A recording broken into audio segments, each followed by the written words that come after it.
नमस्कार। कल मैंने बताया था कि कभी भी अब ईरान इजराइल पे हमला कर सकता है और चीज़ें उस दिशा में गंभीरता से आगे बढ़ गई हैं।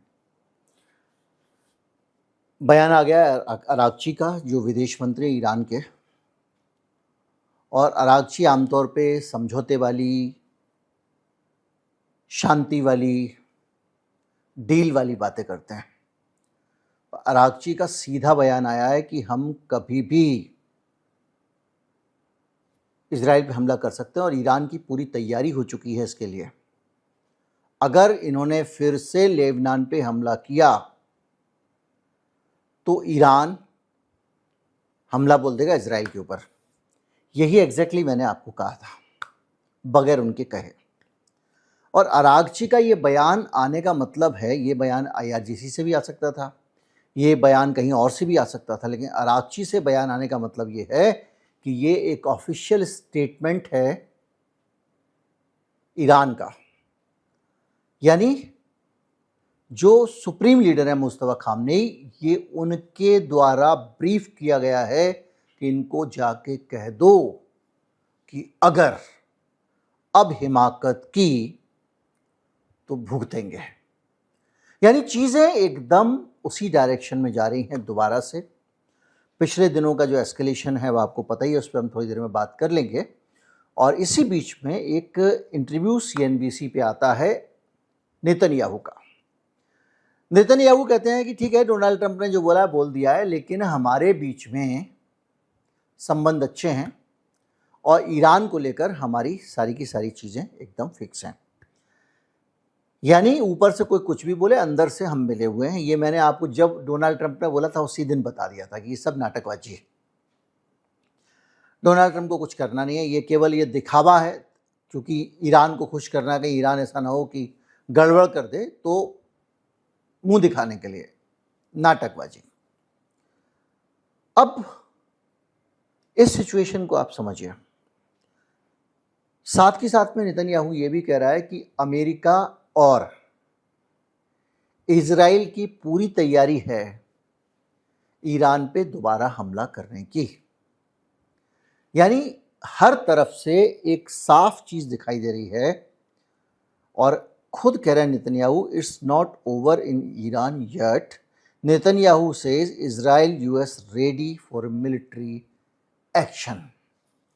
यानी एक तरह से देखा जाए तो दोनों तरफ से युद्ध की यलगार हो चुकी है, दोनों तरफ से युद्ध का ऐलान हो चुका है, दोनों तरफ से कहा जा चुका है कि इस बार युद्ध होकर रहेगा। अगर इस बार तुमने किया तो हम ये करेंगे, हमने किया तो तुम वो करोगे। ये चीज़ें इस स्टेज पर आने के साथ साथ और बहुत कुछ भी पैरेलल चल रहा है। मैं हूं गिरिजेश वशिष्ठ, आप देख रहे हैं नॉकिंग न्यूज़ का YouTube चैनल। अभी लौट के आते हैं।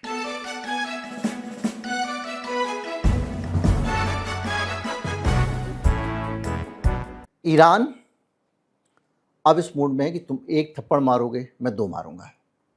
अभी तक ये था कि वो रिटेलिएशन कर रहा था, केवल जवाब दे रहा था, ईंट का जवाब पत्थर दे रहा था। अब ईंट का जवाब दो पत्थर दे रहा है। यानी चीज़ अब आगे बढ़ चुकी है। हुआ यह है कि ईरान ने कुवैत और बहरीन में जो अमेरिका के बेसेस है, देखिए अमेरिकी तो आपको बहुत पहले से पता है, भाग चुके हैं, कहीं होटलों में छुप रहे हैं, कहीं कुछ कर रहे हैं, वापस भी लौट गए। उनको पता है कि यहाँ पिटेंगे। अभी जो सैनिक बचे हुए हैं वो बचे हुए हैं।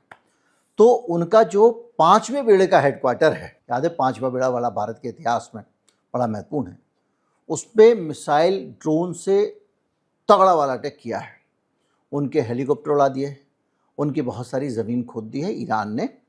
अब इसको लेकर अभी अमेरिका उसकी पुष्टि नहीं कर रहा है। और ये कसम आइलैंड जो है ईरान का ड्रोन कंट्रोल स्टेशन, जहाँ पर याद कीजिए अमेरिका ने दावा किया था कि हमने वहाँ स्ट्राइक कर दी है, उसके जवाब में, क्योंकि वहाँ ऑयल टैंकर और टावर जो है, कम्युनिकेशन टावर, मोबाइल टावर को इन्होंने स्ट्राइक मारा था। कुवैत के एयर डिफेंस सिस्टम ने भी बहुत सारे ईरान के मिसाइल इंटरसेप्ट किए हैं। वो इंटरसेप्शन की बात कर रहे हैं।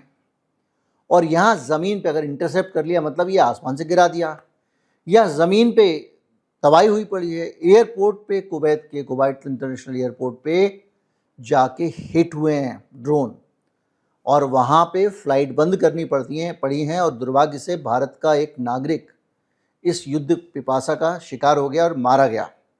हज़ार और करीब दर्जनों लोग घायल हैं। इससे आप अंदाज़ा लगा लीजिए कि तमाम सारा वहाँ मलबा पड़ा हुआ है कि ईरान ने कितनी तगड़ी स्ट्राइक की होगी, जिसको कुवैत कह रहा है इंटरसेप्ट कर लिया। इंटरसेप्ट कर लिया तो भाई तेरा हवाई अड्डा कैसे तबाह हो गया, इतने लोग घायल कैसे हो गए। हालत ये है कि बहरीन में भी बहुत सारे हमले हुए हैं, इसको भी ये कह रहे हैं इंटरसेप्ट किया। अब ये इंटरसेप्ट बोले समझ लो पिटे हैं। साथ साथ जो सेंट्रल कमांड है अमेरिका का, सेंटकॉम, उसने कहा है कि ज़्यादातर फेल हो गए हैं इनके ड्रोन वगैरह। वो तो फेल होने के लिए भेजते ही है, इसमें कोई रॉकेट साइंस नहीं है। अब ये सबको पता चल गया है, 2 साल से पता है, 1.5 साल से, कि ईरान की रणनीति क्या है। वो 50 दिवाली के रॉकेट भेजता है और उसमें इनके एयर डिफेंस सिस्टम इंगेज हो जाते हैं और वो एक जहाँ डालना है वो डाल देता है। ये वो अभी भी गिन ही रहे हैं कि वो दिवाली के रॉकेट हमने रोके थे। वो ड्रोन मरने के लिए ही भेजता है, 50 ड्रोन भेजेगा, इनके पूरा का पूरा ओवरवेल्म कर देता है इनके एयर डिफेंस सिस्टम को। तो उसको इन्होंने कहा है और वो ये कह रहे हैं कि नो यूएस कैजुअलिटीज़, जब भाग चुके हो वहाँ से तो तुम्हारे लोग कहाँ से घायल होंगे। और ये कह रहे हैं कि हमने जो स्ट्राइक किया था वो सिविल जो डिफेंस में किया था वगैरह वगैरह। कुल मिला के ये है कि ये जो डेवलपमेंट है वो ये दिखा रहा है कि इंडिपेंडेंट रिपोर्टिंग वगैरह जो भी है वो ये कह रहे हैं कि अच्छे तरीके से इनको कूटा गया है। इसके साथ ही एक चीज़ और पक्की हो गई है कि अब सीज़ फायर थोड़ा सा कमज़ोर पड़ा है। अब देखिए ये पूरा जो सीन है इसको अगर आप देखेंगे तो ये सिचुएशन कौन सी है, ये सिचुएशन उस रात से पहले की है जब डोनाल्ड ट्रंप कह रहे थे कि सभ्यता बिठा दूंगा, फिर कहा कि पाकिस्तान कह रहा है तो मैं मान जाता हूँ। याद कीजिए, उससे पहले यही तो हो रहा था, दो चार हमले हो रहे थे, वो उन पे कर रहे थे, वो उन पे कर रहे थे। 2-4 से तो और ज़्यादा होंगे बस थोड़े बहुत, लेकिन इतना नहीं था। यही एस्केलेशन था, मतलब बैडमिंटन खेल रहे थे, तू मार रहा है तो मैं भी मार रहा हूँ टाइप का। इस बीच में सिचुएशन जो बन रही है वो ये बन रही है कि जो इंटरिम डील की बात हो रही है, अमेरिका कह रहा है कि इंटरिम डील हो रही है, ईरान कह रहा है हमको कोई नहीं करनी है भाई, तुमने अब पहले लेबनान से रुको, क्योंकि तय था लेबनान में रोकोगे तब जाके काम होगा। तो ये चीज़ें चल रही हैं। इसके कारण, ये मारपीट के कारण तेल फिर थोड़ा सा बढ़ गया है, वो आप जानते ही हैं। अब ईरान की जो स्ट्रेटजी है वो ये है कि थोड़ा थोड़ा करके जवाब देते रहो। अब इन पूरी सिचुएशन के बीच में एक चीज़ पक्की है कि जो पहले शांति थी वो अब बिगड़ चुकी है। दोनों के बीच में अब टॉप लेवल की लड़ाई की भी तैयारी है और इनके पास में कंट्रोल एस्केलेशन भी है। तुम अगर भेजोगे तो कल मैंने बताया था कि कैसे 2 जहाज फर के जा रहे थे सैनिक साजो सामान को लेकर अमेरिका के, उनको ठोक दिया था ईरान ने। तो ये सब देखेंगे तो इसके आधार पे आपको लगता है कि क्या युद्ध होने वाला है? मुझे लग रहा है कि युद्ध की स्थिति अभी जो है वो नहीं देखनी चाहिए। पर अगर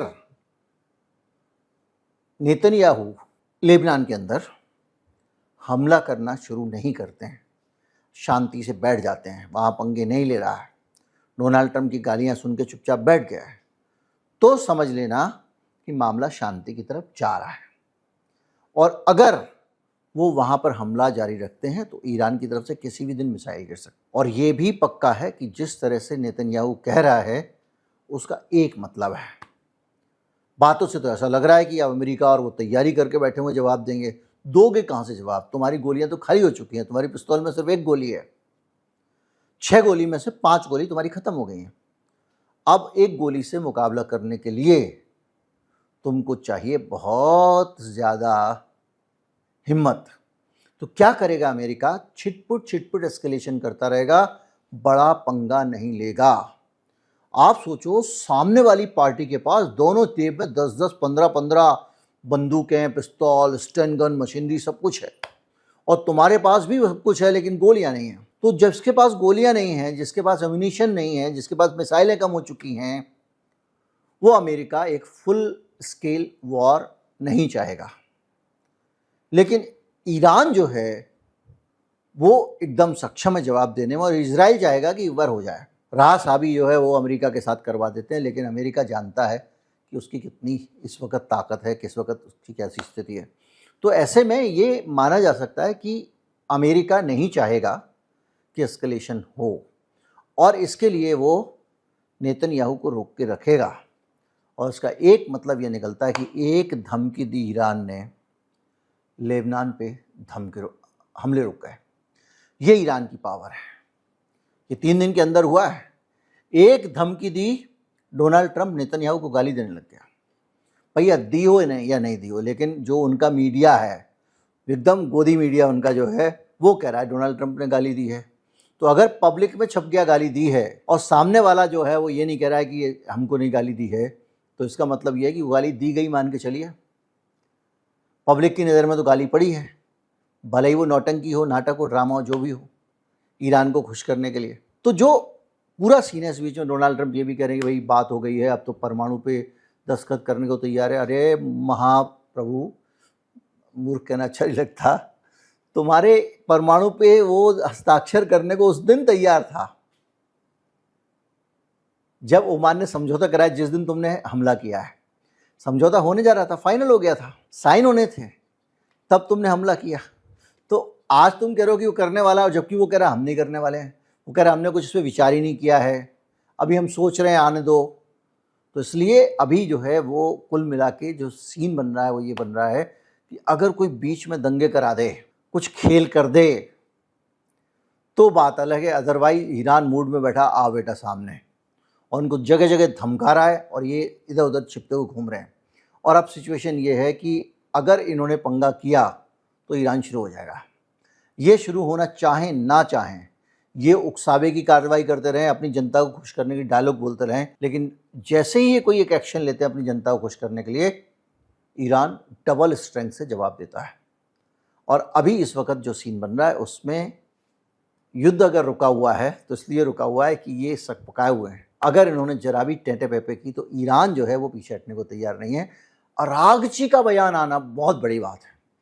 अगर वो आ रहा है तो सिचुएशन कुछ और है। और नेतन्याहू जो कह रहे हैं ना कि हम जवाब देंगे, हमने तैयारी कर ली है, हम और अमेरिका तैयार हैं,